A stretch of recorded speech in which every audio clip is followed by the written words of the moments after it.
In the late 1950s and early 1960s, a new federation called Malaysia was proposed in Southeast Asia. Indonesia opposed it. The Australian government strongly supported the creation of Malaysia, which put it in opposition to Indonesia. Why did Australia choose Malaysia over Indonesia? Was it merely old imperial ties? And if Australia believed that Malaysia was important, why was it unwilling to fight for it during the confrontation? The answer to those questions would shape Australian policy throughout the first phase of the confrontation. The early 1960s was a period of enormous change across Southeast Asia. The Federation of Malaya had gained independence from Britain in 1957 and was emerging as a relatively stable and prosperous state. Yet the political situation in Malaya remained complex. Independence had been achieved under the leadership of the Alliance Party, a coalition dominated by the United Malays National Organization, but also including the Malayan Chinese Association and the Malayan Indian Congress.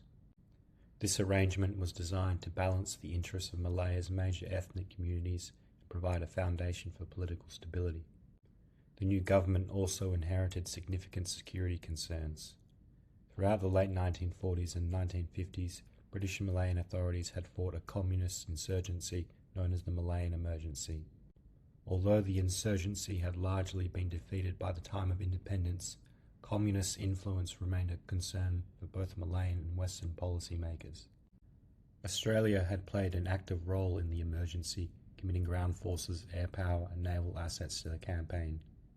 Australian troops remained stationed in Malaya after the emergency as part of the Commonwealth Strategic Reserve. Therefore, by the early 1960s, Australia already possessed substantial military, political and strategic interests in the region. At the same time, Britain still controlled Singapore, North Borneo and Sarawak.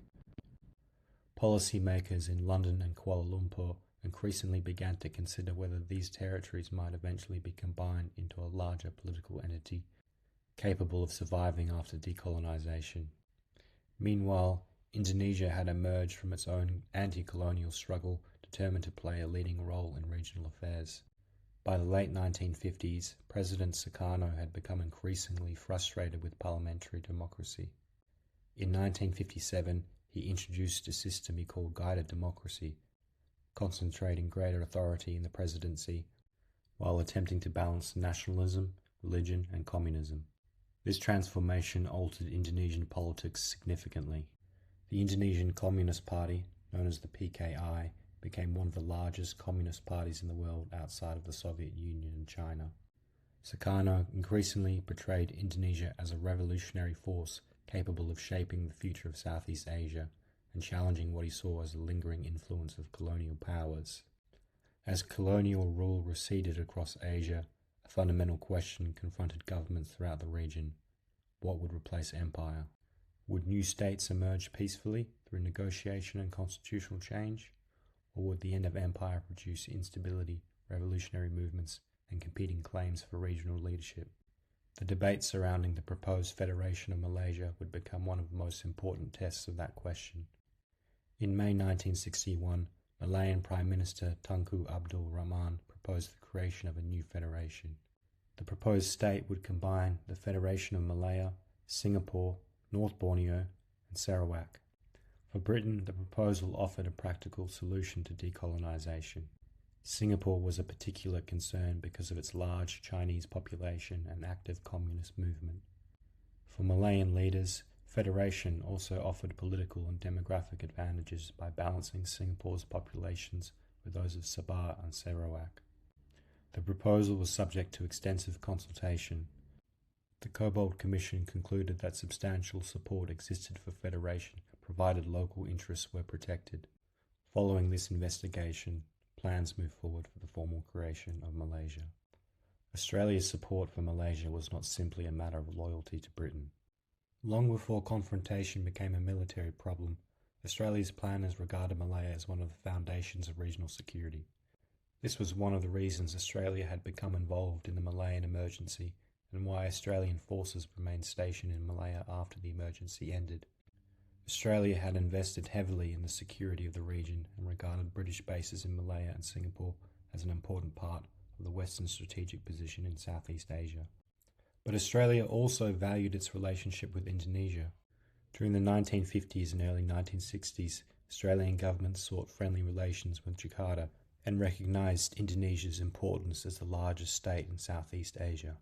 However, Australia and Indonesia increasingly viewed the region through different strategic and political lenses. Under Sukarno, Indonesia emerged as a leading voice in the non-aligned movement and presented itself as a champion of anti-colonial and anti-imperialist struggles. Indonesian leaders believed newly independent nations should resist continued Western influence and saw themselves as part of the broader movement challenging colonial legacies across Asia and Africa. Australia, by contrast, remained closely aligned with Britain and the United States and viewed regional security primarily through the framework of the Cold War. While Indonesia emphasised anti-colonialism and non-alignment, Australian policymakers prioritised alliances, military cooperation, and the containment of communism.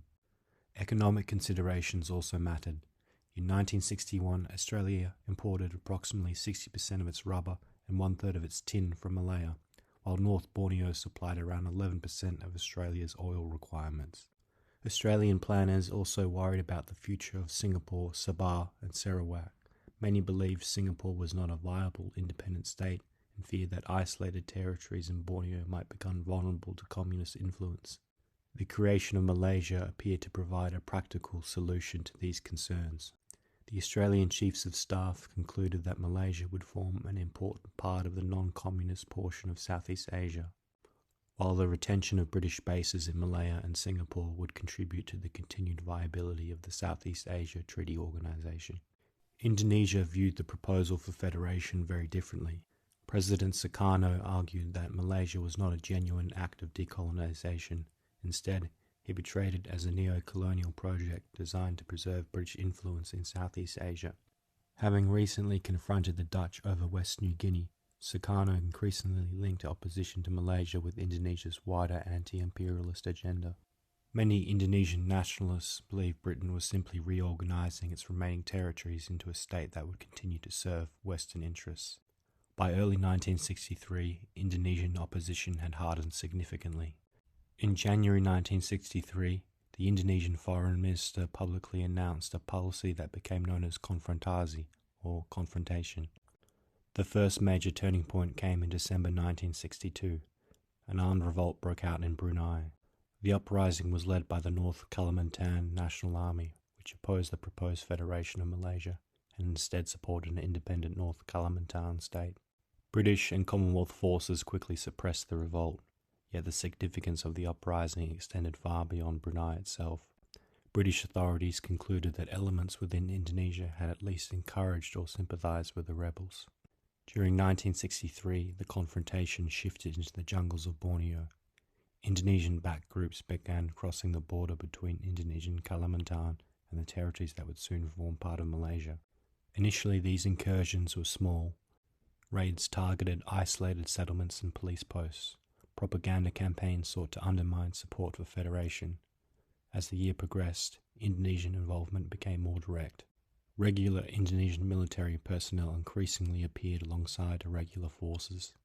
The conflict remained limited, yet the trend was unmistakable. Confrontation was escalating.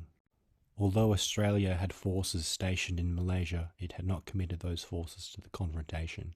The answer lay with Indonesia. Many Australian officials believed Sukarno's policy of confrontation might eventually moderate and that a long-term relationship with Indonesia remained both possible and desirable. There were also practical strategic concerns. Indonesia was a large and populous neighbour located much closer to Australia than Malaysia. A military confrontation with Indonesia carried risks that extended far beyond the jungles of Borneo. Particular concern existed regarding Papua and New Guinea, and the possibility that confrontation in Malaysia might have consequences there. Australian ministers were also conscious that committing troops could make Australia appear to be acting primarily on Britain's behalf. Another issue was the Indonesian Communist Party, which was one of the largest communist parties in the world outside of the Soviet Union and China. Australian policymakers feared that excessive pressure on Sukarno could weaken his position and potentially create opportunities for communist influence to expand within Indonesia. Australia was attempting to balance its competing relationships with Malaysia and Indonesia. Australia's support for Malaysia during 1963 and the first half of 1964 was expressed primarily through diplomacy, planning, and deterrence. Australian forces remained stationed in Malaysia as part of the Commonwealth Strategic Reserve, providing a visible demonstration of Australia's commitment to the region. Australia supported Malaysia, but it was not in these circumstances prepared to fight for Malaysia. Throughout late 1963 and the first half of 1964, British officials continued pressing for a greater Australian involvement. Britain's military resources were increasingly stretched by the operations in Borneo. Australian ministers remained cautious.